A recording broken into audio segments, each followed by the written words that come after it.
नमस्कार दोस्तों। आज की कहानी है दूसरी शादी।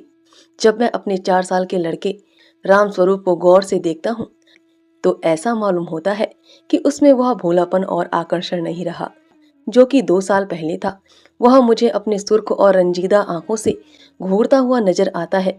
उसकी इस हालत को देखकर मेरा कलेजा कांप उठता है और मुझे वह वादा याद आता है जब मैंने 2 साल हुए उसकी माँ के साथ, जबकि वह मृत्यु संशय पर थी, किया था। आदमी इतना स्वार्थी और अपनी इंद्रियों का इतना गुलाम है कि अपना फर्ज किसी किसी वक्त ही महसूस करता है। उस दिन जबकि डॉक्टर नाउम्मीद हो चुके थे, उसने रोते हुए मुझसे पूछा था, क्या तुम दूसरी शादी कर लोगे? जरूर कर लेना। फिर चौंक कर कहा, मेरे राम का क्या बनेगा, उसका ख्याल रखना अगर हो सके। मैंने कहा, हाँ हाँ, मैं वादा करता हूँ कि मैं कभी दूसरी शादी ना करूँगा और राम स्वरूप तुम उसकी फिक्र ना करो। क्या तुम अच्छी ना होगी? उसने मेरी तरफ हाथ फेंक दिया, जैसे कहा, लो अलविदा। 2 मिनट बाद दुनिया मेरी आंखों में अंधेरी हो गई। राम स्वरूप बेमाका हो गया। 2-3 दिन उसको कलेजे से चिमटाए रखा। आखिर छुट्टी पूरी होने पर उसको पिताजी के सुपुर्द करके मैं फिर अपनी ड्यूटी पर चला गया। 2-3 महीने दिल बहुत उदास रहा नौकरी की, क्योंकि उसके सिवाय चारा ना था। दिल में कई मंसूबे बांधता रहा।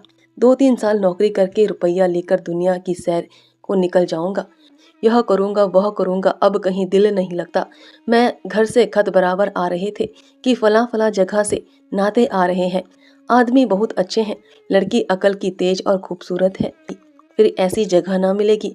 आखिर करना है ही कर लो। हर बात में मेरी राय पूछी जाती थी। आखिर करना है ही कर लो। हर बात में मेरी राय पूछी जाती थी, लेकिन मैं बराबर इनकार किए जाता था। मैं हैरान था कि इंसान किस तरह दूसरी शादी पर आमादा हो सकता है, जबकि उसकी सुंदर और पति प्राण स्त्री को, जो कि उसके लिए स्वर्ग की एक भेंट थी, भगवान ने एक बार छीन लिया। वक्त बीतता गया, फिर यार दोस्तों के तकाजे शुरू हो गए। कहने लगे, जाने भी दो, औरत पैर की जूती है, जब एक फट गई दूसरी बदल ली। स्त्री का कितना भयानक अपमान है, यह कहकर मैं उसका मुंह बंद करा दिया करता था। जब हमारी सोसाइटी, जिसका इतना बड़ा नाम है, हिंदू विधवा को दोबारा शादी कर लेने की इजाजत नहीं देती, तो मुझे शोभा नहीं देता कि मैं दोबारा एक कुंवारी से शादी कर लूं। जब तक यह कलंक हमारी कौम से दूर नहीं जाता, मैं हरगिज, कुंवारी तो दूर की बात है, किसी विधवा से भी ब्याह ना करूंगा। ख्याल आया, चलो नौकरी छोड़कर इसी बात का प्रचार करें।